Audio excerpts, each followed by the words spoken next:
Jimmy Butler, Joakim Noah both edging out Derrick Rose. Wow. As we approach the quarter mark in the NFL season, power rankings for Week 4 are hot off the press, and here is your top 10. Take a look, marinate on those. Leading the pack, the Patriots, no surprise there, followed by the Cardinals, Packers, Broncos, and Bengals in the top 5, and then you see the rest of the 10. Skip, what's your biggest issue with this entire list of all 32 teams? Molly, Stephen A. Smith, my biggest issues are two. Okay. Number one, the Baltimore Ravens, now 0-3, are being dramatically underrated, having fallen all the way down to 22 in the power rank. 22. And I also think the Minnesota Vikings are being dramatically overrated as they have risen all the way at 2-1 up to number 13 in the power index. Now, let me make my case for Baltimore first. Obviously, they're about to play tomorrow night against your Steelers in Pittsburgh, featuring Michael Vick. If Baltimore wins this game, and I'm ready to go on record, I think Baltimore will win this game. Baltimore, by the way, is favored by 2.5 in this game. Just take that to your bank real quick. They're favored by 2.5. Okay. I think they will win this game. I think they will get on a roll against a schedule that I find pretty easy. And I know most NFL schedules aren't, it's hard to call it easy, but by NFL standards, this is an easy schedule because they got the Jaguars, they got the Browns obviously twice, they got the Rams at home, San Diego at home, they get to go to San Francisco, and that, I put get to, you know, and the emphasis on get to go to San Francisco, and they do have Kansas City at home, and that's on top of all their other division games, obviously. But Joe Flacco has been pretty extraordinary in his games at Pittsburgh. He's won 4 times against your Steelers in Pittsburgh out of 10 tries. He's won a playoff game at Pittsburgh last year. So I think Joe Flacco is going to feel real good about himself going to Pittsburgh.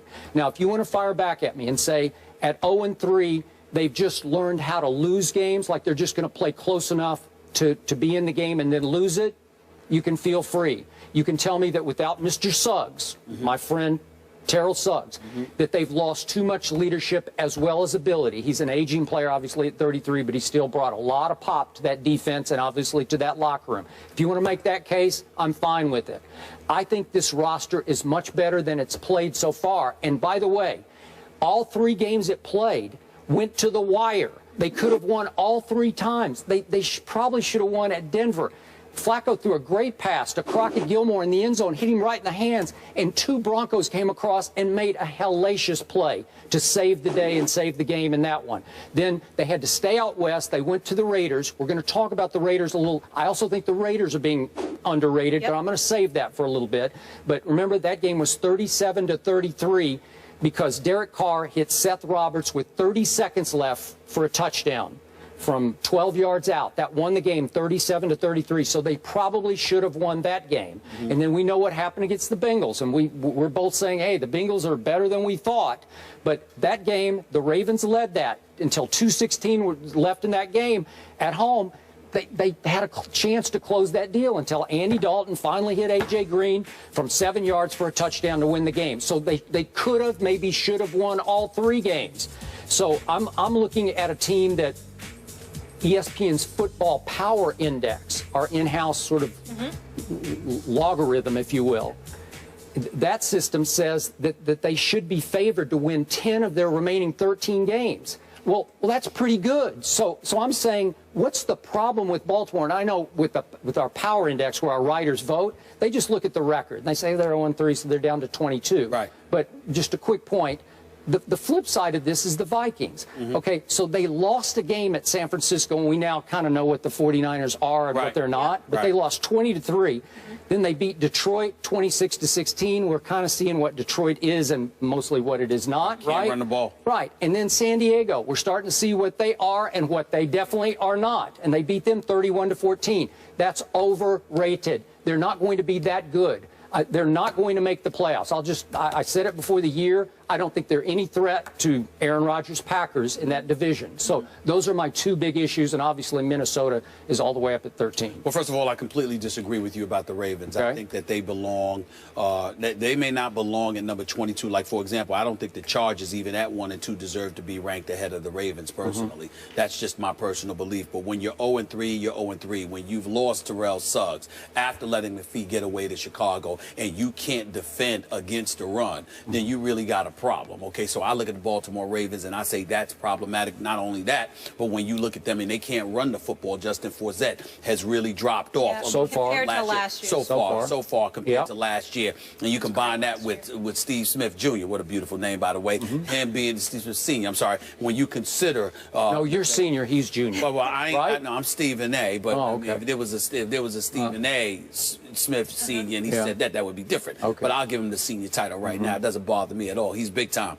But he's the only weapon that they really have at the wide receiver spot right now. I think that's problematic. So even though I would say that they shouldn't be at 22, it's only because I see a team like the Chargers, who to me is relatively unimpressive, and I would say to you I have a problem with that. Here's my other thing. When I look at the Colts at number 14, I got a problem with that. I think the Giants at number 15, okay, and I'm looking at the Raiders at number 20. I think they both should be put ahead of the Colts right now because the Colts, even in their lone victory this year, was incredibly unimpressive. Andrew Luck turning the football over, them giving up the points they gave up, them seeing to be in flux right now. I think the way that they've struggled, again, ignoring the record and just looking at what we're seeing on the field. We look at the Giants, they could have beat the Dallas Cowboys on Monday night. They could have beat the Atlanta Falcons that second game of the season, and then they ultimately won against the Redskins. So I think that the Giants should definitely be up there, and I'm gonna give the Raiders some props. After getting outscored 33-0 before scoring like 13 or 14 points in the opener, okay, they show up the next two games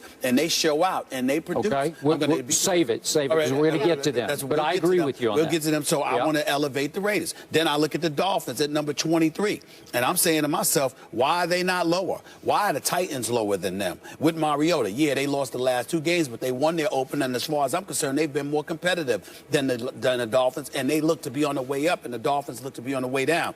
I would put the Titans ahead of the Dolphins, and I would even put the Browns ahead, because even though the Browns got blown out, we know they had some quarterback issues and what have you, but they were relatively competitive. When you look at what Johnny Manziel did, that was definitely impressive. And then their loss to the Raiders this past weekend, they played decent football. Again, they're going this way, it seems to me, although incrementally, considering the lack of weapons that they have at their disposal. And the Dolphins, to me, are not living up to expectations. So I think I would give them the edge over the Dolphins. And then I look at, yes, the Tampa Bay Buccaneers.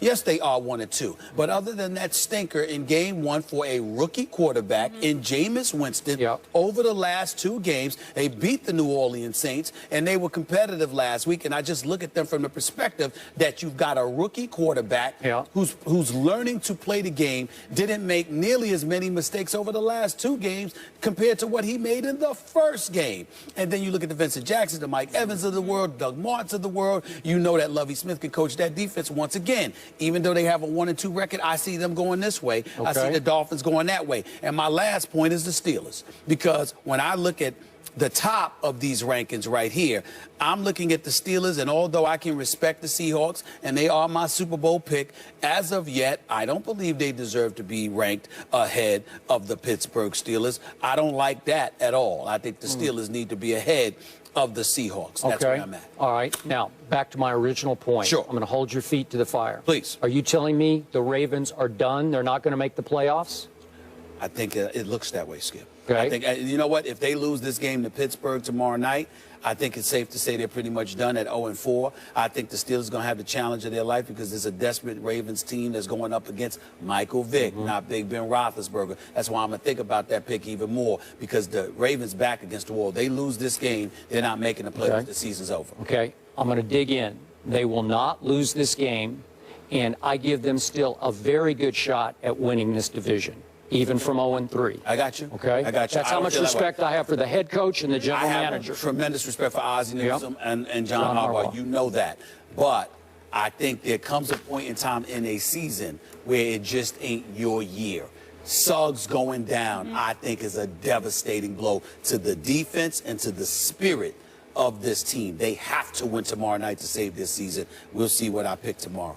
get Justin Forsett going again. I don't know, Yes. that Vikings one, I agree with you, 13, that seems a little steep there Yes. as well. Skip and Stephen A. call him the best coach ever, but many are calling for his job. We'll get into the Larry Brown situation on the other side of the break. Stay here.